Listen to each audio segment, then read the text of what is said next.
distribution of mass. For example, a really simple case, I have a hoop, a uniformly distributed mass, circular mass, radius r, total mass is m. And I'm going to put an axis like this, okay, perpendicular to the paper, perpendicular to the paper. So the thing just rotates like this. What is the rotational inertia about this axis? Well, this is really simple. Well, first of all, it's a continuous object, and therefore I must break it down into tiny small pieces. Each has a mass dm. Okay, each has a mass dm. And instead of r squared and then r sub I squared and m sub I cannot use I anymore because it's not discrete. So m sub I becomes dm, and the distance between dm and the axis rotation is called r. I square it and then I have to add everything up. So this is the formula for the rotational inertia of a continuous object. Okay, what is r? R again is the distance between the axis of rotation and the mass dm. Okay, I'm going to box that because it's a very important formula. But in our case, this formula is really, really simple. Because after all, you look at any point, let's say this point, it's got mass dm, right? Any point mass on the hoop has exactly the same distance to the axis of rotation, which is just the radius, right? Which is just the radius. So that becomes simple. I have I equals to r squared dm, and r is a constant. It does not depend on dm. I can move around, I get the same exact r. So I'm going to take that r squared out. What's left? Integration of the mass. What's that? Isn't that the total mass? So this is just mr squared. Very, very simple indeed. Okay, about this axis. Now, let's look at another example. I have a uniform rod of mass m, length l. It's not a dumbbell anymore. A dumbbell has two masses, one on left end, one on the right end. But I now have a uniformly distributed mass. Okay, I'm going to rotate it about one end, like this. Okay, about one end. Let's call it axis 1. Here is, let me choose a coordinate system centered here, and I'm going to pick up an x-axis. Okay, I'm going to pick up an x-axis like that, and I need to break this rod into little pieces, say between here and there. The mass of this little piece is dm. It is located between x and x plus dx. How far is it from the axis of rotation? Well, distance between here and there, isn't that x, right? Because that's the origin of the coordinate system. So how much does it contribute? How much does this little piece contribute to the axis, to the rotational inertia? What's di? Well, di, isn't that equal to, look at the formula, r squared dm. R is x, right? The distance between the mass dm in question and the axis of rotation. That is x squared dm, right? Well, what is dm? The mass of this little piece. Well, that depends what dx is. You see, if dx, the length of this little piece, is 1% of the total length, shouldn't contain 1% of total mass because it's uniform distribution of mass, right? So therefore, I conclude that dm is the total mass times a fraction of dx divided by the total length, right? Okay, I'm now ready to integrate to find I. So what's I equal to? I is equal to, by integration of both sides, I1 about axis 1 equals to m over l. I'm going to take them out. M over m. What I have left is x squared dx. Okay, x squared dx going from 0 to l, from here to there, 0 to l. What is the answer here? 1/3 x to the power 3. X going from 0 to l, so it's 1/3 l to the power 3. L to the power 3 divided by l. The answer is 1/3 ml squared. There we go. 1/3 ml squared. Okay, you know it is less than ml squared. And that makes perfect sense. When would the value be equal to ml squared?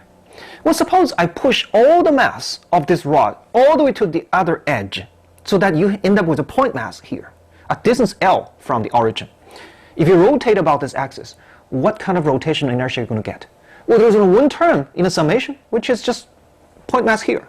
Mass m, distance is L. You would be getting ml squared, right? So how did you get that? You pushed all the mass all the way to the end. But that is not the case here. We have a mass that's uniformly distributed, so on average, our distribution, on average, the distance between each point and the axis is less than the extreme case when everything's here.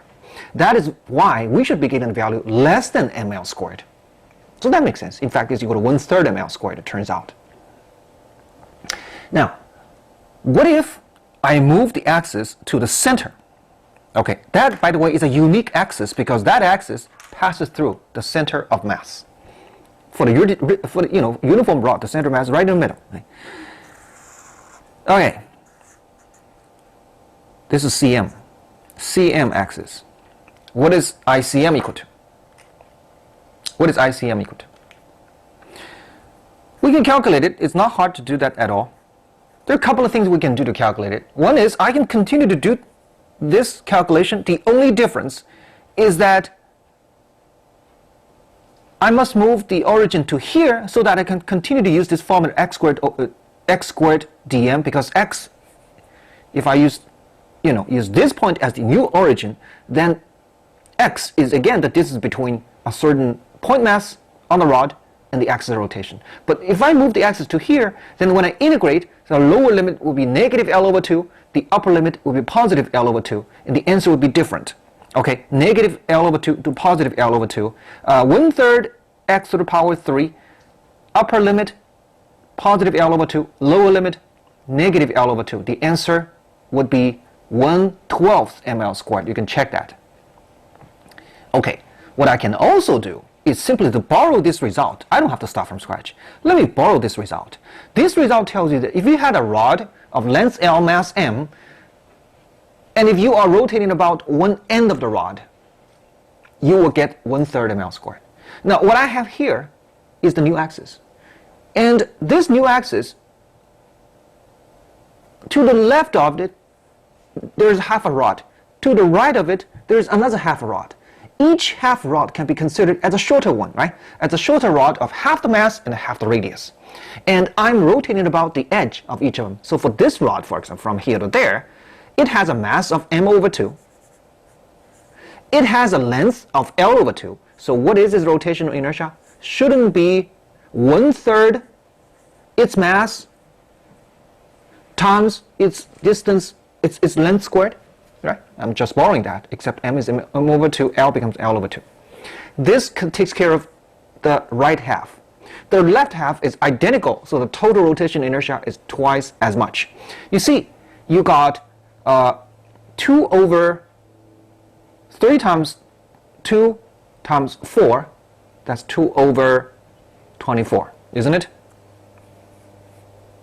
Actually, 2 over 48, that is it's 2 over 24. Okay, it's 1/12 m L squared. That is less than I1. Okay, so rotating about the center of mass gives you a smaller rotational inertia about rotating about one edge. You know, as a matter of fact, you can find a general value of rotation inertia about any axis that's perpendicular to the rod, any distance. It doesn't have to be right at the edge or at the center of mass. Say a distance x away from one edge.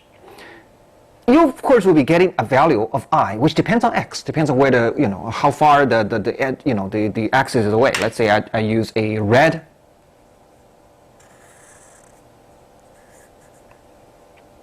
axis. This distance is x. Of course, the answer for rotation inertia would depend on the x, right? And then of course, one thing I want to find out of curiosity is what x value should I choose? In other words, where should I put this red axis so that the rotation inertia have the smallest possible value? And if I find that, what is the smallest possible value? You know, that point, that location, which will give the smallest value among all these parallel axes, must be a very special point, right? That point must be a very special point if it were to have the smallest value of rotational inertia. What is your hunch? Well, how about a special point so special that's at the center of mass, right? After all, it's a special point. Of course, we don't know if it's right or wrong, but it's a good guess. Okay, are we right? Well, let's see. There's in fact something called Parallel-Axis Theorem, which tells you the relationship between ICM and an arbitrary I for two axes, one passing through the center of mass, one anywhere else parallel to the first axis. That is called the Parallel-Axis Theorem. Okay, it relates this I with that I passing through the center of mass. Let's see. So for this rigid object, suppose I have two axes, one through the center of mass. This is the center of mass right here. Okay, I have a green axis. Then I have another parallel axis, the red axis, and there is a distance, there is a displacement vector connecting these two axes, call it d. Okay, I want to know the connection between ICM and this I. Let's see how we can do that. Consider an arbitrary point P. Okay, point P.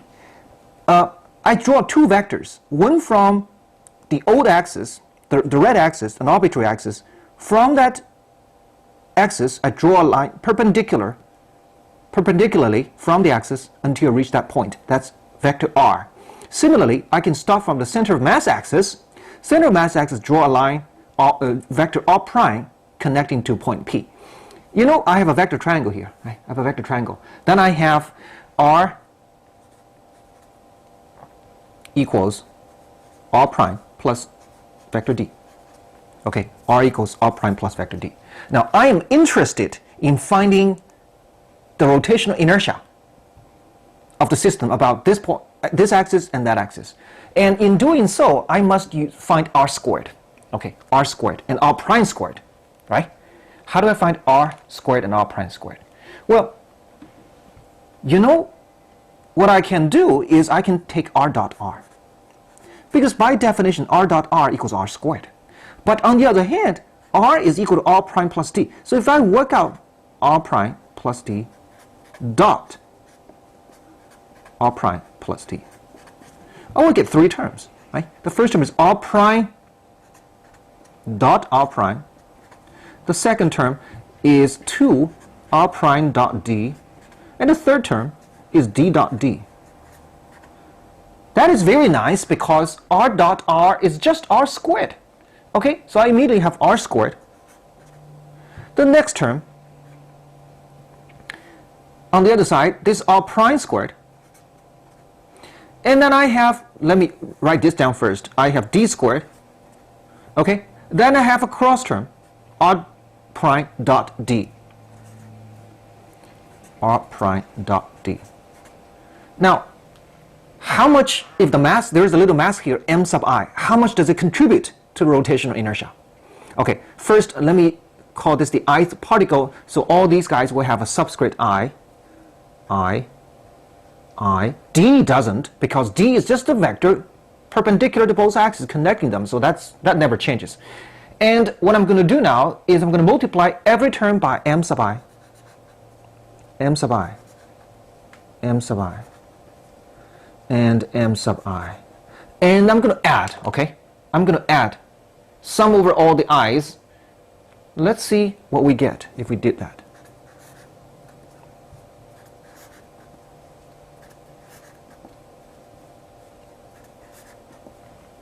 What is this? MIRI squared. By definition, isn't this the rotational inertia about this axis? Okay, this is R sub I, R prime sub I. Okay, this is just I, you know? This is just I. So I have I equals the next term, MIRI prime squared. I prime measures from this axis, okay, the center of mass axis. So isn't this ICM?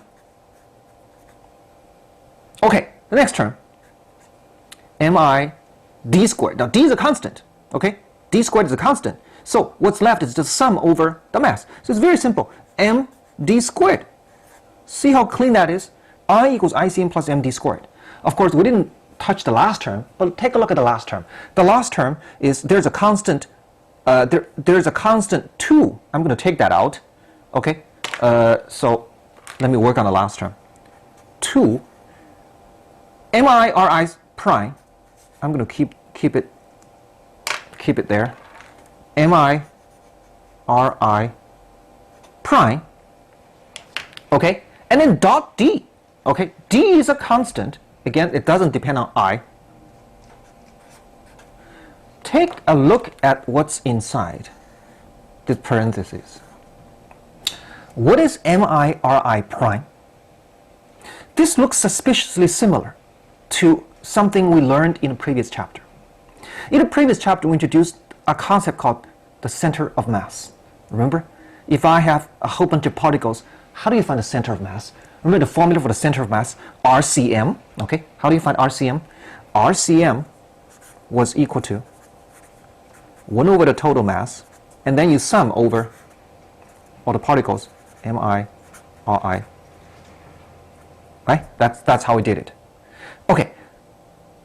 What's missing here is the mass, total mass m. But that doesn't matter. I can divide this by the total mass and multiply by the total mass. So what is this in the parenthesis? Isn't this equal to RCM? Right? RCM. By definition, that's the position vector of the center of mass. But there's a prime here. What does that prime mean?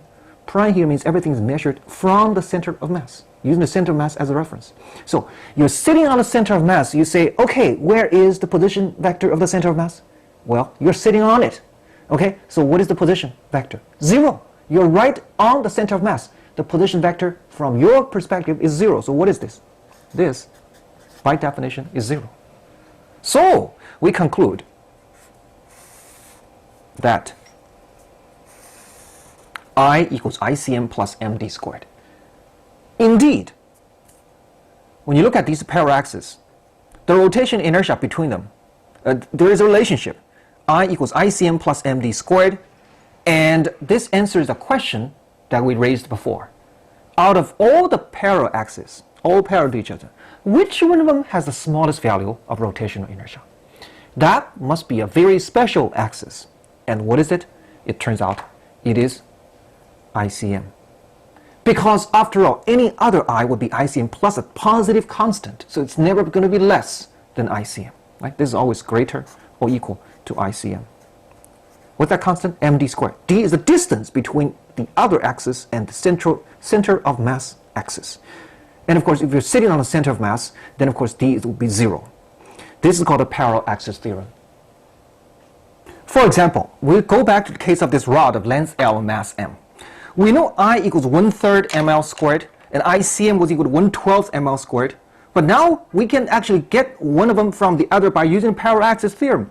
Okay, for example, if I know ICM and I know this D, which is L over 2, what's I? Well, I equals ICM plus MD squared, and ICM is 1/12 ml squared, and D is L over 2, so that's m L over 2 squared.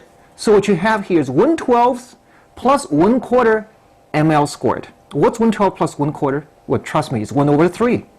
Okay? See? That's exactly right. But of course, this formula is too simple. We already know 1/3 ml squared. Can we find a more interesting application of the Parallel-Axis Theorem? Well, how about going back to the uniform hoop? We know ICM was equal to mr squared. Now, what if I want to find IA? I move the axis to the perimeter, IA. Okay, and I rotate this whole hoop about that point A.